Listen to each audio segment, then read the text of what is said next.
August 17, 1944. 21:25 hours. Pas de Calais, northern France.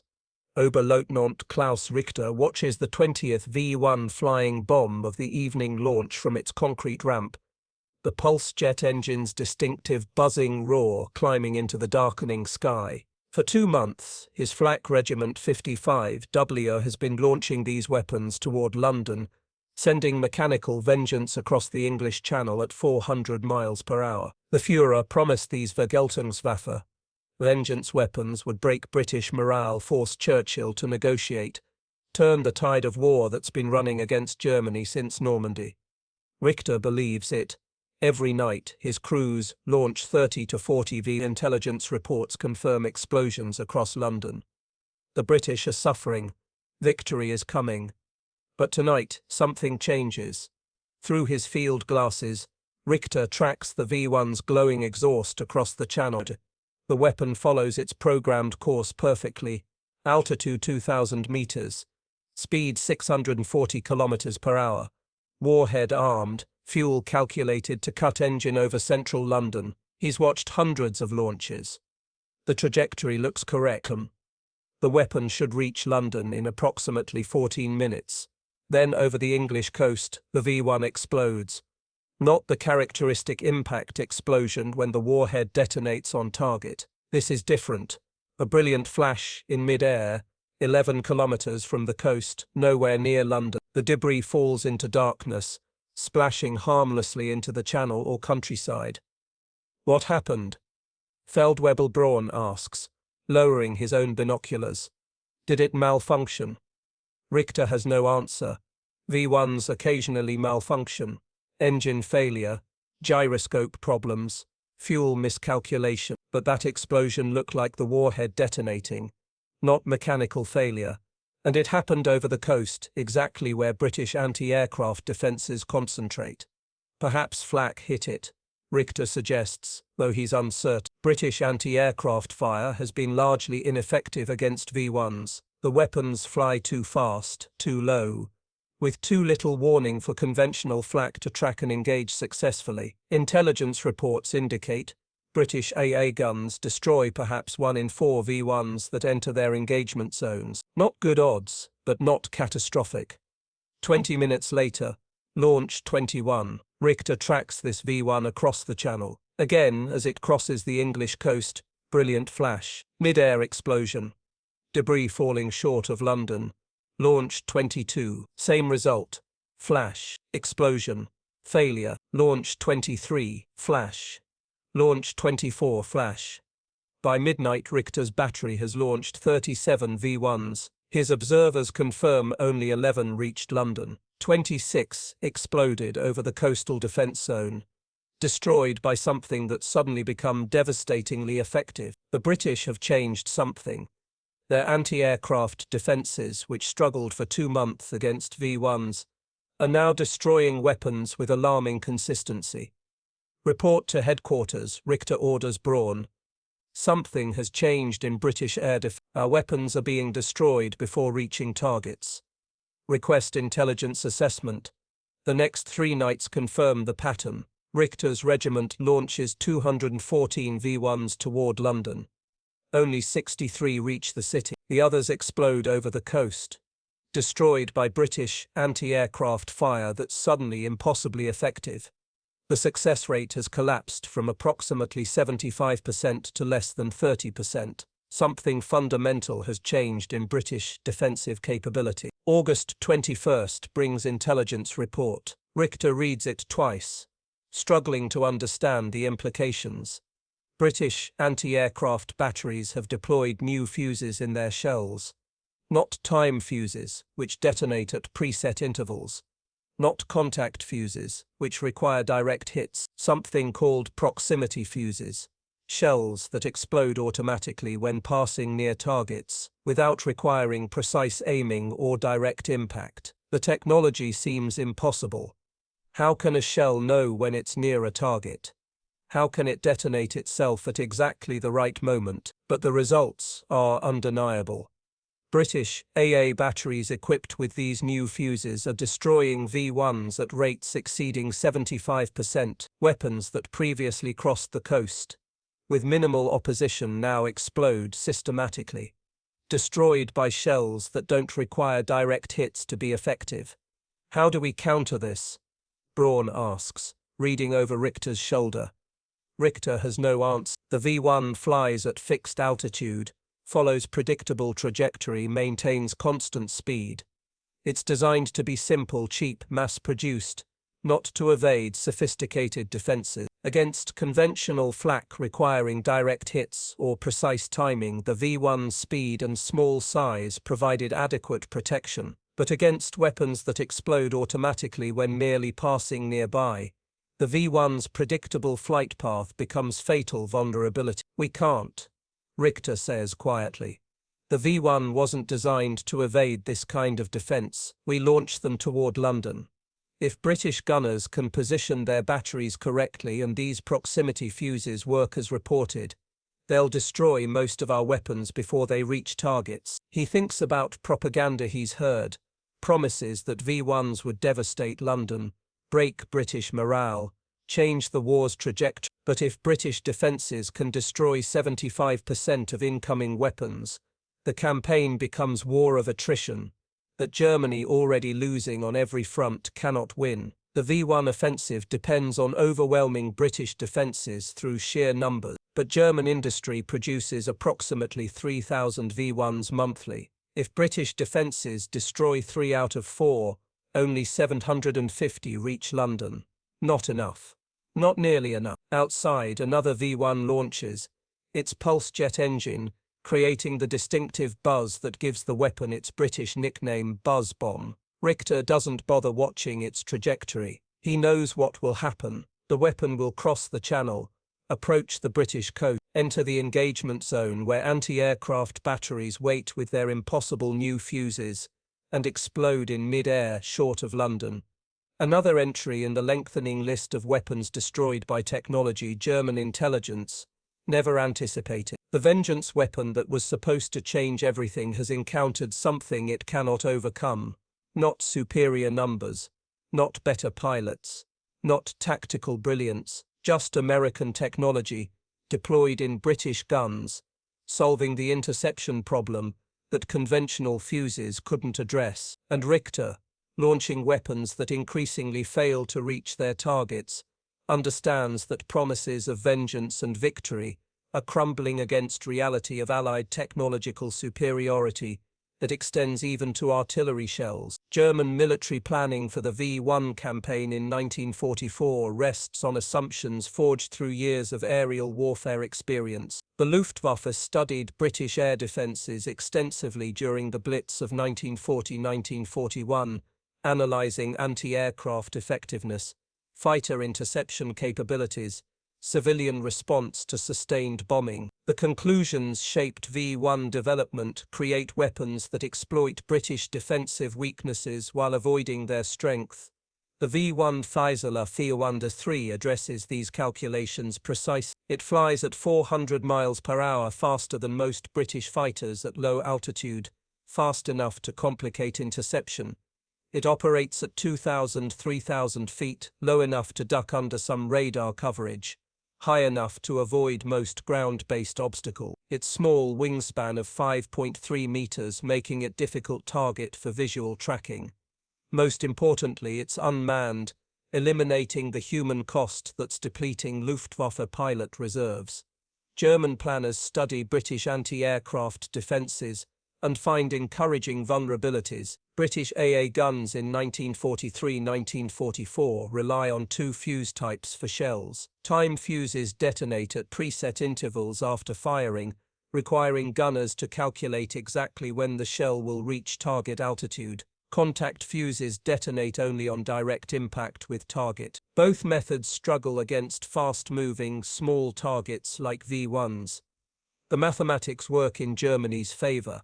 A V-1 flying at 640 km per hour crosses 1 kilometer in 5.6 seconds. AA gun crews must detect the target, calculate trajectory, aim guns, fire shells programmed to explode at precise moments when the V-1 passes through that airspace. The timing windows are narrow fractions of seconds, miss by even second of calculation, and shells explode harmlessly in empty air, while the V-1 continues toward London.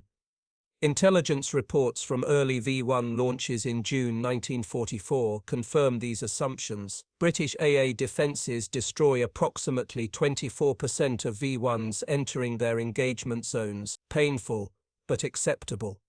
German industry can produce V-1s faster than British guns can destroy them. Launch 100 weapons. 76 reach London. Launch 1,000 weapons. 760 reach London.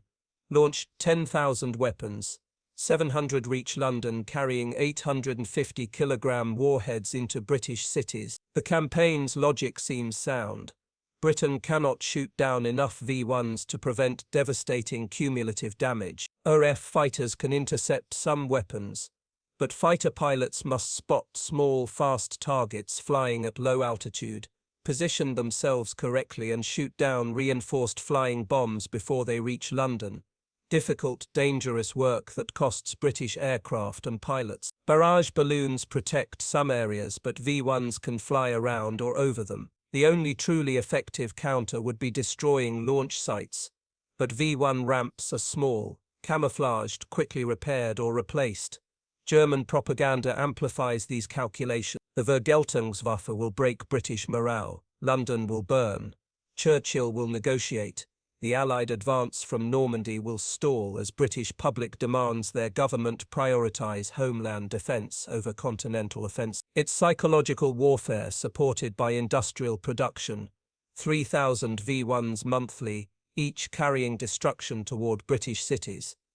The assumptions seem validated by British response. In June and July 1944, British defences struggle visibly against V-1. Fighter pilots develop dangerous interception tactics, flying alongside V-1s and using wingtips to flip them into uncontrolled dives. AA gunners fire thousands of shells at targets that mostly escape destruction. Civil defence organisations evacuate children from London, implement blackout procedures, prepare for sustained bombardment. The British are suffering, adapting, struggling, exactly as German planning predicted.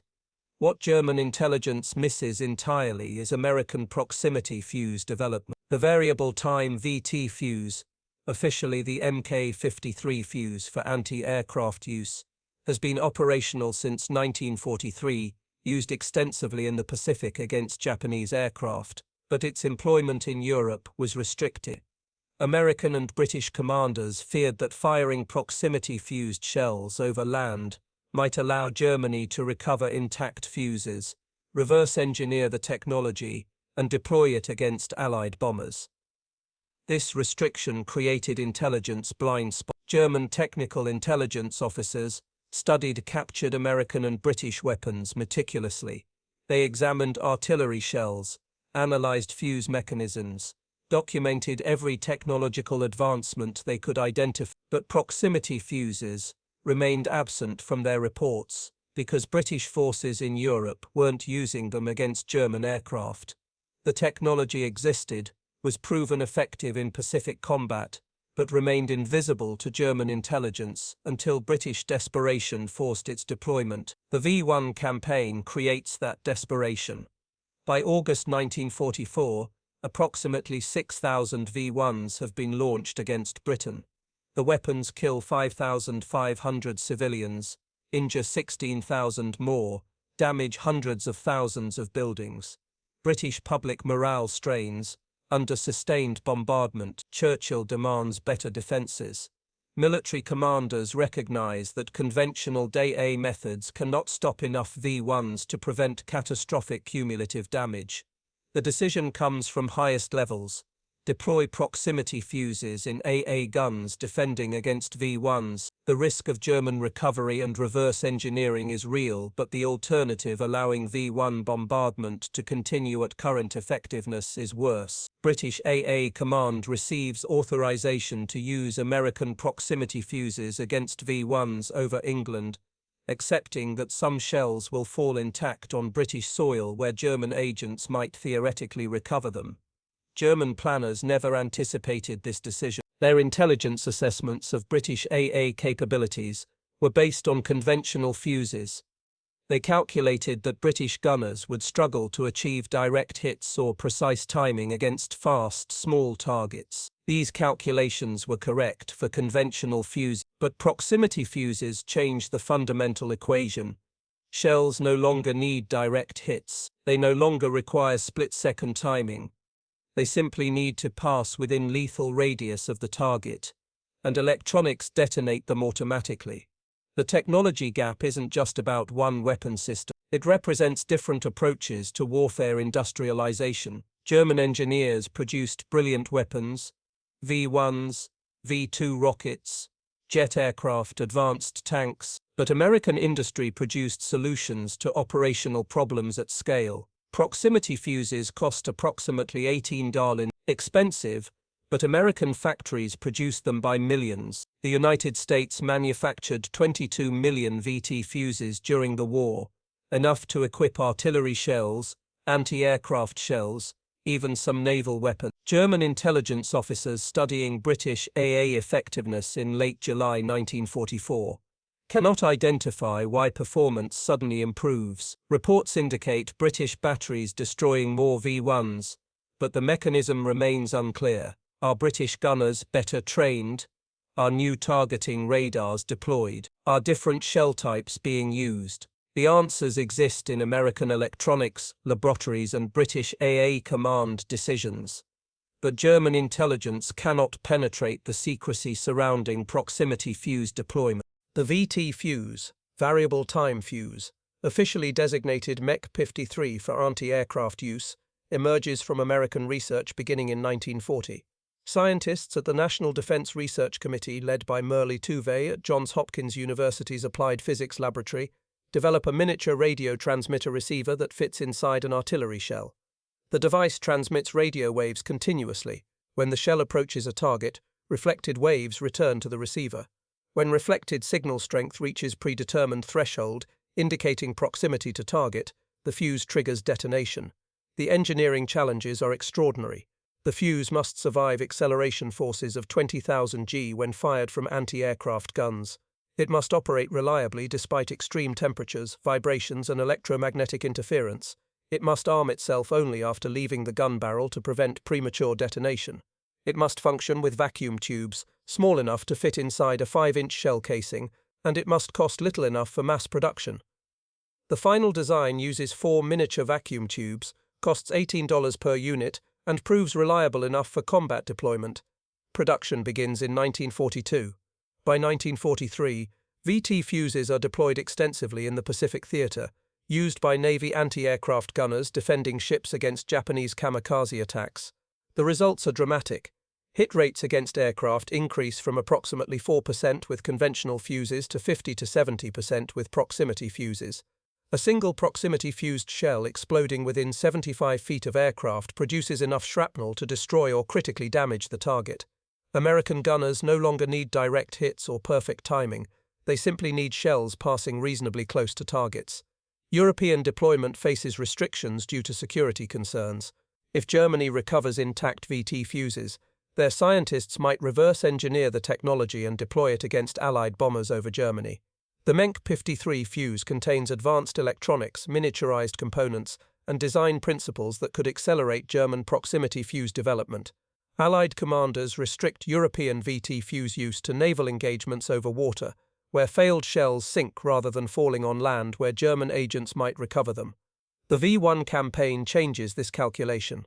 By July 1944, British AA command faces unsustainable situation. Conventional fuses destroy only 24% of V-1s entering engagement zones. British gunners fire thousands of shells at each target, achieving occasional hits through sheer volume of fire. The ammunition expenditure is massive, 3,500 rounds fired per V-1 destroyed in June 1944. At this rate, British ammunition stocks cannot sustain the defence, and German V-1 production will overwhelm British interception capabilities. Winston Churchill authorises VT fuse deployment against V-1s in early August 1944. The risk of German recovery is accepted as less dangerous than allowing V-1 bombardment to continue at current effectiveness. British AA Command receives 300,000 American proximity-fused shells for deployment along the coastal defence belt where V-1s cross into British airspace. The results are immediate and dramatic. British 3.7-inch and American 90mm AA guns, equipped with VT-fused shells, achieve hit rates exceeding 75% against V-1s. Guns no longer need precise ranging or split-second timing. Gunners track V-1 trajectories using radar, aim guns to place shells in the general flight path and fire. When shells pass within detonation radius, approximately 70 feet for 3.7-inch shells, the VT fuse triggers explosion automatically, creating shrapnel cloud that destroys or cripples the V-1. Statistics document the transformation. In July 1944, before widespread VT deployment, British AA guns destroyed 1,200 V-1s from approximately 5,000 entering engagement zones, 24% success rate. In August 1944, after VT deployment, AA guns destroyed 1,900 V-1s from approximately 2,500 entering engagement zones, 76% success rate. The same gun crews, same positions, same targets, but fundamentally different fuse technology, producing revolutionary improvement in effectiveness. The ammunition expenditure drops correspondingly. June 1944, 3,500 rounds per V-1 destroyed. September 1944, 100 rounds per V-1 destroyed. British gunners achieve 35 times better efficiency through technology that doesn't require them to hit targets directly, only to place shells near enough for automatic detonation. American VT fuse production supports this deployment. By August 1944, American factories produce approximately 400,000 proximity fuses monthly. Total wartime production reaches 22 million units, enough for extensive Pacific naval use, European AA defense, and even artillery bombardment during final campaigns. The cost per fuse, $18 in 1944 dollars, represents sophisticated electronics manufactured at scale through American industrial capacity that German planners consistently underestimate. The technology isn't just about individual shells, it's integrated system combining radar tracking, ballistic computers, trained gun crews, and proximity fuses. British gun-laying radar Mk3 tracks V-1s automatically, providing continuous position data. Crews calculate lead angles and firing solutions using mechanical predictors. Guns fire shells programmed with VT fuses that handle final interception automatically. The entire system transforms AA defense from difficult gunnery problem requiring direct hits into manageable targeting problem requiring only proximity. German intelligence eventually identifies proximity fuses through recovered shell fragments and unexploded ordnance. Technical analysis confirms the devices use radio principles to detect targets and trigger detonation. But by the time German scientists understand the technology, they lack resources to develop equivalent systems. German electronics industry struggles to produce conventional radio equipment for Wehrmacht communications. Developing miniaturized vacuum tubes capable of withstanding 20,000 jet acceleration forces is beyond available capacity in late 1944. Germany does attempt proximity fuse development, the Kranich acoustic fuse for anti-aircraft use, triggered by engine noise rather than radio reflection. But production never reaches significant scale, and the technology proves less reliable than American radio-based approaches. By war's end, Germany produces perhaps 50,000 acoustic proximity fuses compared to America's 22 million radio proximity fuses, a 440-to-1 production disparity that reflects broader industrial gaps. The V-1 encounters this technology at the worst possible moment. German planning assumed British AA defences would remain constrained by conventional fuse limitations. The assumption was correct until August 1944. Then American proximity fuses, proven in Pacific combat and finally deployed in Europe despite security concerns, transformed British AA effectiveness from barely adequate to devastatingly efficient. German countermeasures, flying V-1s at different altitudes, varying trajectories, launching from different locations cannot overcome fundamental advantage that proximity fuses provide. August 28, 1944, 0900 hours, Flak Regiment 155 Headquarters, Saint-Omer, France.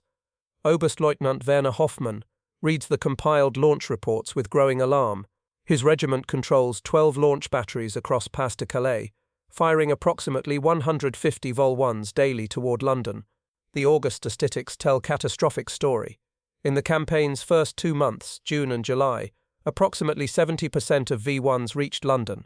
Now barely 30% survived the coastal defence zone. The transformation happened within days, not weeks.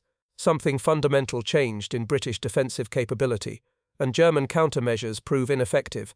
The British have deployed new weapon, Hoffmann tells his battery commanders assembled for emergency briefing.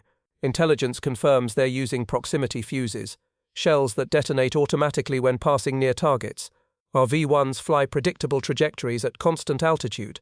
British gunners position their batteries along the coast, track our weapons with radar, and fire shells that explode when merely passing nearby.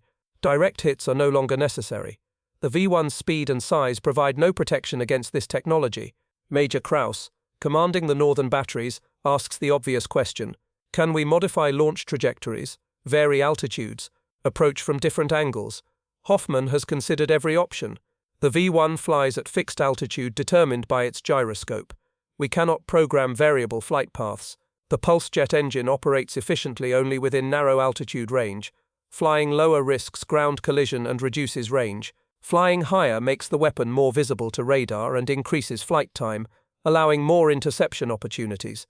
The V-1 was designed for simplicity and mass production, not evasive maneuvers. The battery commanders understand the implication. The V-1's greatest strength, its simple, cheap design enabling mass production, becomes fatal weakness against sophisticated defenses. The weapon succeeds through overwhelming numbers, but if British defenses destroy 3 out of 4 V-1s, German production cannot sustain the campaign's strategic objectives. What about night launches? Hauptmann Weber suggests. Reduced visibility might complicate British tracking. Their radar is unaffected by darkness, Hoffmann replies. Night launches achieved no better success rates. The British track our weapons electronically from the moment they cross the coast. Visibility is irrelevant to their interception system. Reports from other flak regiments confirm the pattern. Regiment 255W near Abbeville reports 78% interception rate. Regiment 255W south of Calais reports 81%. Across all launching units in northern France, V-1 survival rates collapsed in mid-August and continue declining as British gunners refine their techniques and receive additional proximity-fused ammunition. Intelligence officer Hauptmann Dietrich presents analysis of British defensive deployment. The British concentrated their improved AA batteries in a belt 20 kilometres deep along the coast between Dover and Hastings. Our V-1s must cross this zone to reach London. Intelligence estimates 60 heavy AA guns equipped with proximity fuses, supported by radar tracking and mechanical predictors. Each gun fires approximately 10 shells per V-1 engagement, with proximity fuses eliminating the need for direct hits. The British achieve lethal concentration of fire that our weapons cannot evade. Hoffmann studies the map showing British gun positions. The defensive belt is precisely positioned to intercept V-1s at their most vulnerable point, after crossing the Channel but before dispersing toward various London targets. Every V-1 launched from Pas de Calais must pass through this killing zone. There are no alternative approach routes. V-1s launched from more distant sites have insufficient range to reach London. The weapon's design parameters: 625 km maximum range, fixed flight altitude, constant speed, trap it in tactical situation where British defensive advantages are maximized. What are our orders from Berlin? Major Kraus asks. Continue launching, Hoffmann answers. Oberkommando der Wehrmacht acknowledges the problem but insists the campaign must continue. Even 30% reaching London represents significant damage. We're to maintain maximum launch rates, accepting higher loss percentages as cost of operations. The mathematics are grim. German industry produces approximately 3,000 V-1s monthly. At current loss rates, 900 reach London. Each carries 850 kg warhead. Total monthly explosive delivery, 765 tons. Significant but nowhere near the devastation promised by propaganda. British cities endured 60,000 tons of bombs during the Blitz. The V-1 campaign, even at maximum effort, delivers perhaps 10% of that monthly tonnage, and most weapons never reach targets. More troubling, British defences continue improving. As AA crews gain experience with proximity fuses, their efficiency increases. September statistics show 82% interception rates. Some batteries achieve 90% success against V-1s entering their engagement zones. The learning curve favors defenders who can adjust tactics, positioning, and firing solutions while attackers are constrained by V-1's fixed flight parameters. How long can we sustain launches? Weber asks quietly. Hoffman considers the operational reality. Allied forces advancing from Normandy are approaching their positions. Most launch sites will be overrun within weeks. Mobile V-1 launches from occupied Netherlands might continue longer, but those sites face same interception problems and longer flight distances, reducing payload capacity. Until we're ordered to withdraw, Hoffman replies, we launch what we can when we can, knowing most weapons will be destroyed before reaching targets. The campaign has failed to achieve its strategic objectives. British morale hasn't broken. Churchill hasn't negotiated. The Allied advance continues. Our Vergeltungswaffe encounters Allied technology we cannot counter, and we lack time or resources to develop effective responses. Outside, another V-1 launches from nearby ramp, its pulse jet engine creating familiar buzzing roar. Hoffman doesn't watch its trajectory. He knows the statistics. The weapon has roughly 30% chance of reaching London, 70% chance of exploding over British coastal defences, destroyed by shells that don't require direct hits to be lethal. Another entry in the lengthening list of weapons destroyed by technology, German planning never anticipated, and German industry cannot replicate. The V-1 was supposed to change everything, break British morale, demonstrate German technological superiority, force Allied reconsideration of unconditional surrender demands. Instead, it encounters American proximity fuses deployed in British guns, technology that transforms difficult interception problem into systematic destruction of predictable targets. The vengeance weapon that promised victory delivers only diminishing returns against defences that improve faster than German production can compensate.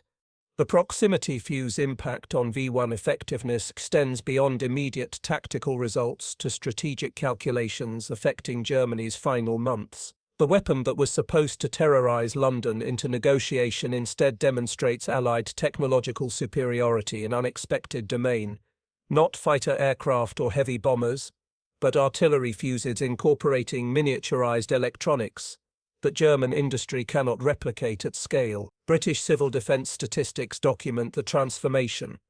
In June 1944, V-1s killed 1,045 civilians and injured 50 v. Injured 5,090. In July, 2024 killed and 3,044 killed and 44 injured.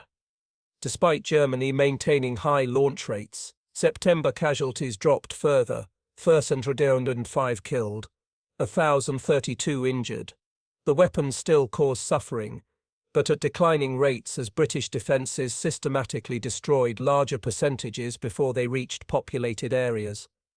The psychological impact reversed German expectations. Rather than breaking British morale, the V-1 campaign's increasing failure demonstrated that Germany could not overcome Allied technological and industrial advantages, even in weapons specifically designed to circumvent conventional defences. British civilians observed V-1s exploding over the coast with increasing frequency, watched debris falling harmlessly into the channel, and recognized their defences were winning. The terror weapon became evidence of German desperation and Allied capability. Churchill's government leveraged this success.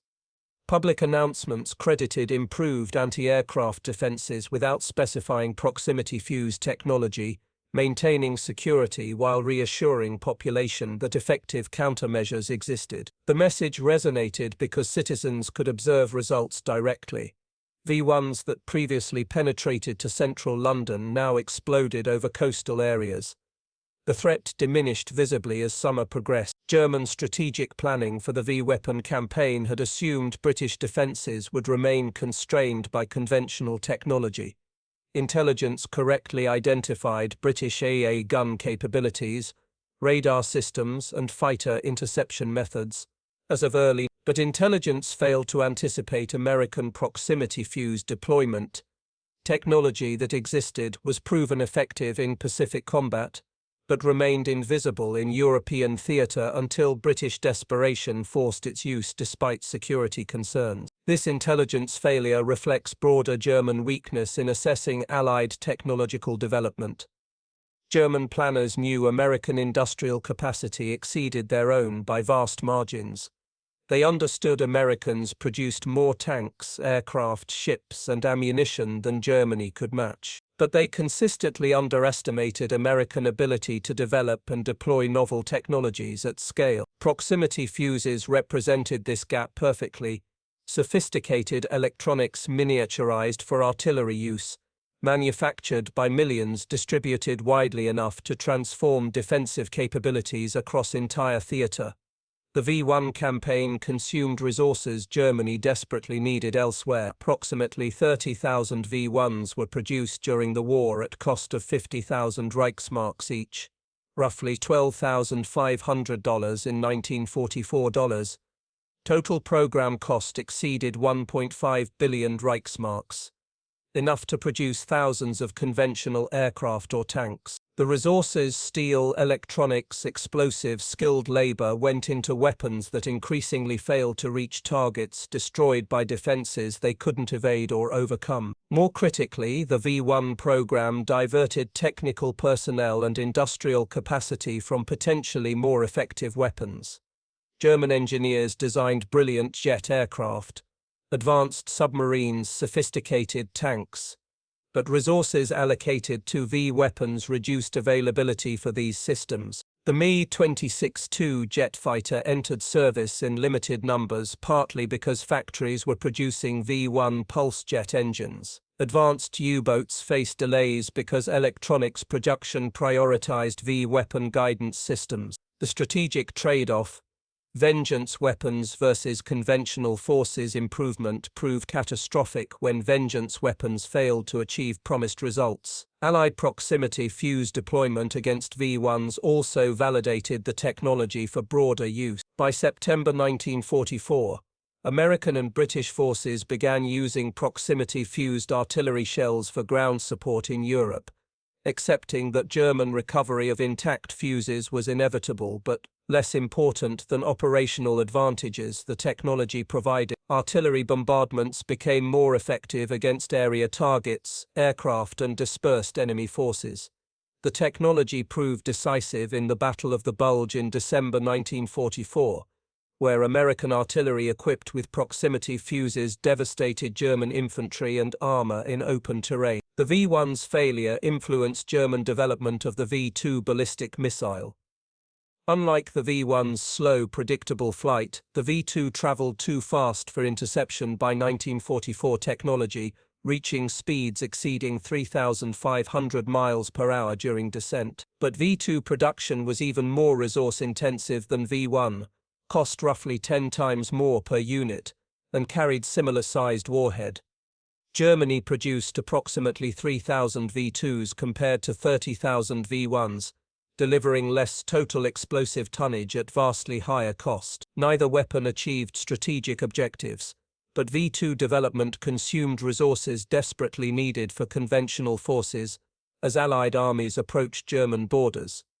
Post-war analysis revealed the stark disparity in electronics production capacity. The United States manufactured 22 million proximity fuses during the war, sophisticated devices incorporating miniaturized vacuum tubes, radio transmitters, and shock-resistant components. Germany produced approximately 50,000 acoustic proximity fuses for anti-aircraft use, simpler devices triggered by engine noise rather than radio reflection.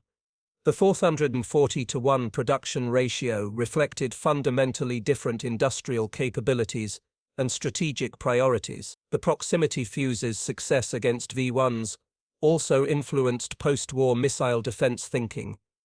Military planners recognized that even relatively simple flying bombs could be defeated by defensive systems combining radar tracking, rapid-firing weapons, and proximity-fused ammunition. This understanding shaped early surface-to-air missile development, guided missile defenses, and strategic calculations about offense versus defense in aerial warfare. The V-1, designed to overwhelm defenses through numbers, instead demonstrated that technological solutions could neutralize numerical advantages when defenders possessed superior electronics and fire control systems. For Germany in late 1944, the V-1 campaign's failure represented broader strategic collapse.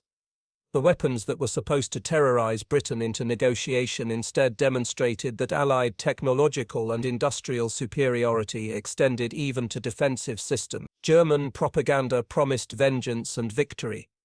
Allied proximity fuses delivered systematic destruction of weapons that couldn't adapt, couldn't evade, couldn't overcome defenses they were never designed to defeat. The gap wasn't just in one technology, it was comprehensive failure to anticipate Allied capabilities and respond effectively to them. September 5, 1944, 18:30 hours.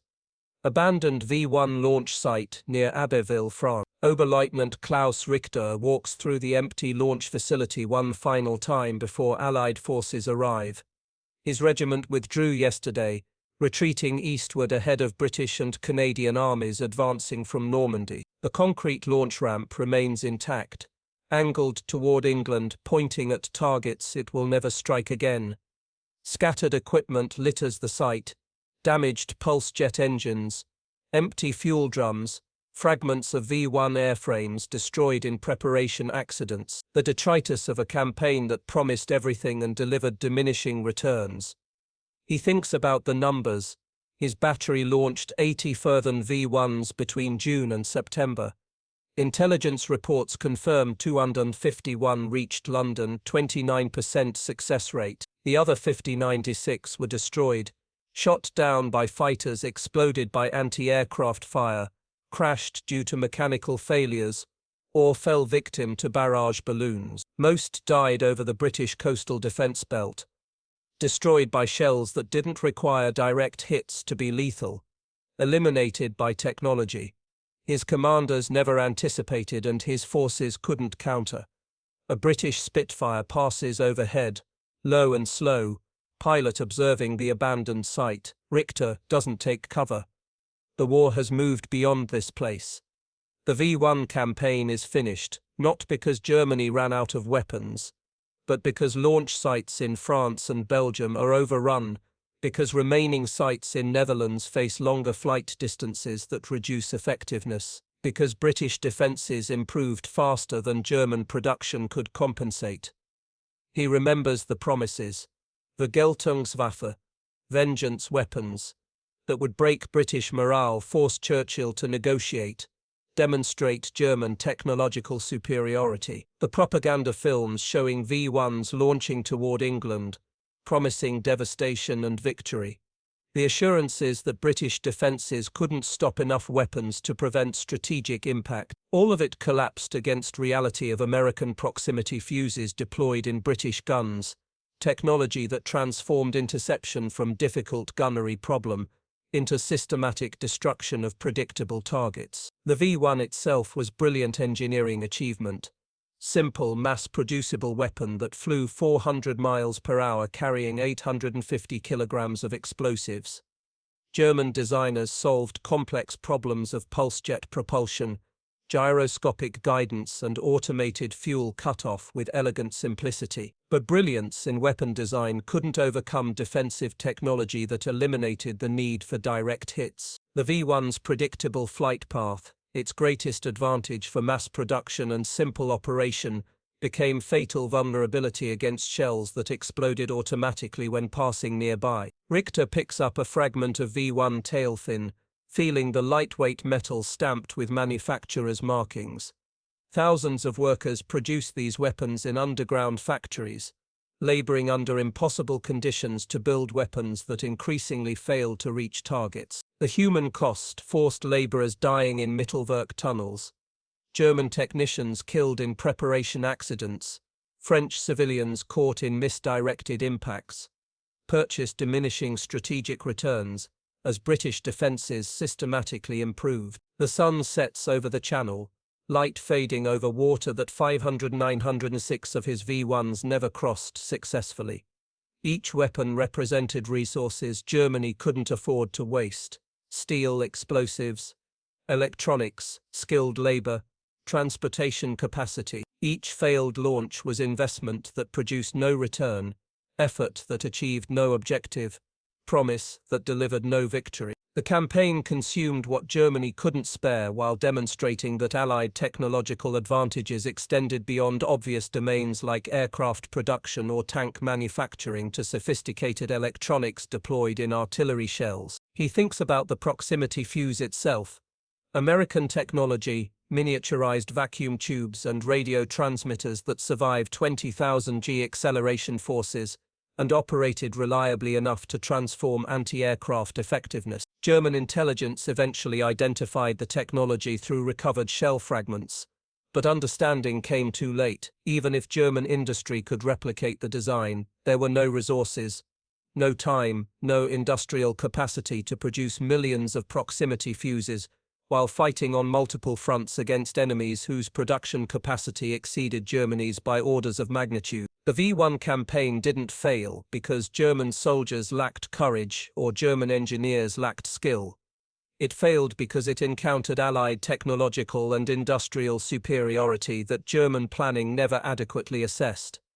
The weapons worked as designed. The launch procedures were executed correctly. The targeting was reasonably accurate for unguided weapons. But none of it mattered when defenders possessed electronics that solved intersection problems faster than attackers could adapt. Richter leaves the launch site, walking toward the road where his unit's trucks wait for evacuation. Behind him, the concrete ramp points uselessly at England, monument to promises unfulfilled and expectations unmet. Somewhere across the Channel, British families return to neighborhoods that suffered less damage than German propaganda predicted, reassured by defenses that worked, that improved, that demonstrated their side possessed technological answers to German terror weapons. The vengeance weapon promised to change the war. Instead, it revealed how completely Germany had lost the industrial and technological race that determined modern warfare's outcomes. American factories produced 22 million proximity fuses, enough to defeat V-1s, support Pacific naval operations, and equip ground forces with improved artillery effectiveness. German industry produced perhaps 50,000 acoustic fuses, simpler devices that never achieved comparable effectiveness or deployment scale. The 40-40-1 disparity in production wasn't anomaly, it was metaphor for comprehensive gap that determined which side would win. As darkness settles over the abandoned launch site, Richter understands what the V-1 campaign truly demonstrated. Not German ingenuity or determination, those existed in abundance. Not the potential of unmanned weapons or the vulnerability of British cities, both were real, but the fundamental impossibility of overcoming Allied advantages in technology, production and innovation when Germany was already losing on every front. The buzz bombs that promised vengeance delivered only evidence that the war was lost, that promises of miracle weapons couldn't overcome industrial realities, that courage and technical brilliance couldn't bridge gaps measured in millions of proximity fuses, thousands of ships, tens of thousands of aircraft, and industrial capacity operating on scales German planners consistently failed to comprehend. The last light fades. The launch ramp points at nothing, and somewhere over England, American-made proximity fuses wait in British guns, ready to destroy whatever weapons Germany sends next, demonstrating again that this war will be won not by vengeance but by capacity. Capacity to produce, to innovate, to deploy solutions at scales that overwhelm opposition regardless of individual weapon excellence or tactical brilliance.